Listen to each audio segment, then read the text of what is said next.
Morning students, बेटा आपका जो है असेसमेंट होगा 40 मार्क्स का। ठीक है, 40 नंबर का ये असेसमेंट है जो आपको कर कर स्कूल में देना है। ठीक है, इसमें कुछ क्वेश्चन होंगे हर सब्जेक्ट के, जैसे कि ईवीएस का है ये आपका फर्स्ट सब्जेक्ट। इसमें फर्स्ट क्वेश्चन है, write name of different festival celebrated in India. Bharat में जितने भी त्योहार मनाए जाते हैं, सबसे पहले तो आपको उन सब के नाम लिखने हैं। Next, write some lines about their favourite festival. आपका जो फेवरेट फेस्टिवल है, जो भी आपको उन सब त्योहारों में से अच्छा लगता है, उसके बारे में आपको 5-6 लाइनें लिखनी है। ठीक है, 5 लाइनें आप लिख सकते हैं इंग्लिश में।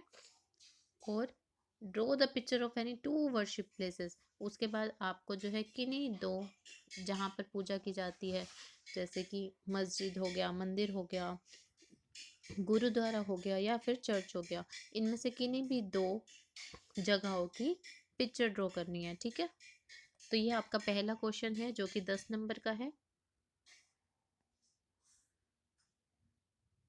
Second question, list 5 sources of water.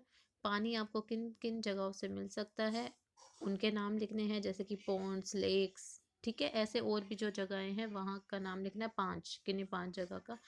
Find out different states through which the Ganga river passes. अब आपको गूगल से सर्च करना है कि जो गंगा रिवर है, गंगा नदी है, वो किन किन राज्यों से होकर गुजरती है, उन राज्यों के नाम लिखने हैं। And make a poster on save water. और आपको उसके बाद एक पोस्टर बनाना है सेव वाटर, पानी बचाओ पर। ठीक है, ये क्वेश्चन भी आपका 10 नंबर का है। तीसरा क्वेश्चन है, paste leaves of different tree in your notebook. आपको जो है अलग अलग पेड़ के पत्ते इकट्ठे करने हैं और उनको जो है चिपकाना है। ठीक है, पेज पर जिस पे आप ये सारा काम करोगे। Select any one medicinal tree and right it importance. उसके बाद कोई एक ऐसे पेड़ का नाम लिखना है जिससे दवाइयाँ बनती हों। ठीक है, और उसके बाद तो उसके जो भी बेनिफिट्स हैं, जो भी उसकी इम्पोर्टेंस है, वो लिखनी है इंग्लिश में। ठीक है, 5 लाइनें। जैसे आप नीम का पेड़ लिख सकते हो और फिर लिख सकते हो कि नीम के पेड़ से हमें क्या क्या फ़ायदे होते हैं। ठीक है,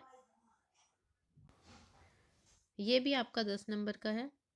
नेक्स्ट क्वेश्चन है, write name of available mean of transport, categorise them according to different modes of transport. अब आपको क्या करना है, यातायात के साधन जो भी होते हैं, ऑटो, बस, शिप, एरोप्लेन, वो सब लिखना है। और उसके आगे मोड ऑफ ट्रांसपोर्ट भी लिखना है। जैसे एरोप्लेन जो है हवा में उड़ता है तो वो क्या हो गया, एयर ट्रांसपोर्ट। ठीक है, शिप जो है पानी में चलती है तो वो वाटर ट्रांसपोर्ट। और जो ऑटो रिक्शा है वो हमारी रोड पे चलती है तो वो क्या हो गया, रोड ट्रांसपोर्ट। तो सबके आगे जो है उनका मोड ऑफ ट्रांसपोर्ट भी लिखना है। कलेक्ट और draw some picture of various animals used as a means of transport. उसके बाद आपको इस क्वेश्चन में क्या करना है, या तो आपको पिक्चर पेस्ट करनी है या फिर ड्रॉ करनी है। ठीक है, उन एनिमल्स की जिनको यातायात के साधन के लिए यूज़ किया जाता है, जैसे कि घोड़ा हो सकता है, ठीक है, बैल हो सकता है क्योंकि बैलगाड़ी होती है। तो वो आपको जो है ये एनिमल्स ड्रॉ करने हैं या फिर इनकी पिक्चर पेस्ट करनी है। तो ये था आपका ईवीएस का असेसमेंट। ठीक है, एक तरीके से आप पेपर बोल सकते हो इसको। 40 नंबर का है ये, हर क्वेश्चन जो है 10-10 नंबर का है। ठीक है,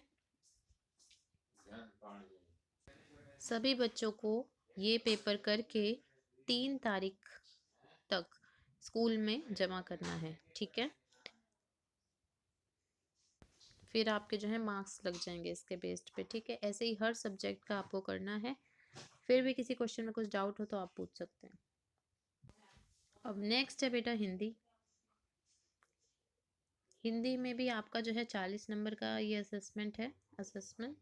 फर्स्ट क्वेश्चन है, विभिन्न राज्यों के निवासी के बारे में लिखना और उनकी वेशभूषा बनाना। इस फर्स्ट क्वेश्चन में आपको क्या करना है, कोई 5 राज्य लेने हैं। ठीक है, भारत के कोई भी 5 राज्य लेने हैं।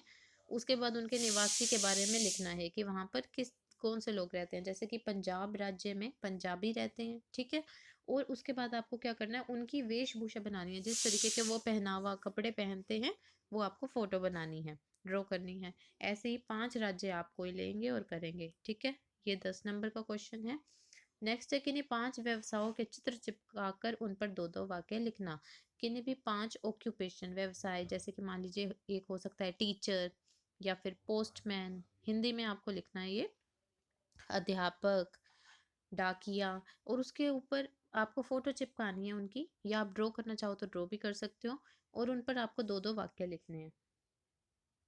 जैसे कि मान लीजिए आपने एक ऑक्यूपेशन, एक व्यवसाय अध्यापक लिया, तो आप पहले अध्यापक का चित्र चिपकाएंगे, ठीक है, या फिर बनाएंगे, और उसके बाद लिखेंगे कि अध्यापक जो है स्कूल में पढ़ाता है या पढ़ाती है, मेरी अध्यापिका बहुत अच्छी है। इस तरीके से आपको सिर्फ 2 वाक्य लिखने हैं हर के। उसके बाद मान लीजिए नेक्स्ट जो है आपने डाकिया लिख दिया, ठीक है, तो आप डाकिया के बारे में लिखेंगे कि डाकिया जो है सबके घर डाक पहुंचाता है, मेरे दोस्त के पापा डाकिया हैं। तो इस तरीके से आपको 2-2 वाक्य हर व्यवसाय पे लिखने हैं, कोई भी 5 व्यवसाय लेने हैं। तीसरा क्वेश्चन है, वर्षा ऋतु का दृश्य बनाकर उस पर 10 वाक्य लिखिए। अब आपको क्या करना है, एक ड्राइंग करनी है जिसमें आप बारिश दिखाओगे, बारिश का दृश्य दिखाओगे कि घर कैसे थे, रोड कैसा था, और उसके बाद बारिश पर 10 वाक्य लिखेंगे, कोई भी अपना आप एक्सपीरियंस भी लिख सकते हैं कि बारिश में आपके साथ कभी कुछ कैसा हुआ हो। तो 10 वाक्य लिखने हैं, ये भी आपका 10 नंबर का क्वेश्चन है। उसके बाद है पेपर फोल्डिंग से हुद हुद बनाना और उसके बारे में कुछ वाक्य लिखना। तो आपने जो है हिंदी में चैप्टर पढ़ा था हुद हुद का, तो आपको क्या करना है, पेपर फोल्डिंग से आपको जो है उस पक्षी को बनाना है, और उसके बाद उसके बारे में उसी चैप्टर से कुछ वाक्य लिखने हैं, ठीक है। तो बेटा ये था आपका ईवीएस और हिंदी का काम। इसके आपके मार्क्स लगने हैं, दोनों सब्जेक्ट का 40-40 नंबर का है। इसका भी आपको जो है 3 तारीख तक स्कूल में देना है। आप जो है ये सारा काम जो है पेज पर करोगे, पेज पर करोगे ताकि आप पेज को जो है स्टेपलर लगाकर स्कूल में दे के जा सको हर सब्जेक्ट का, ठीक है। Thank you.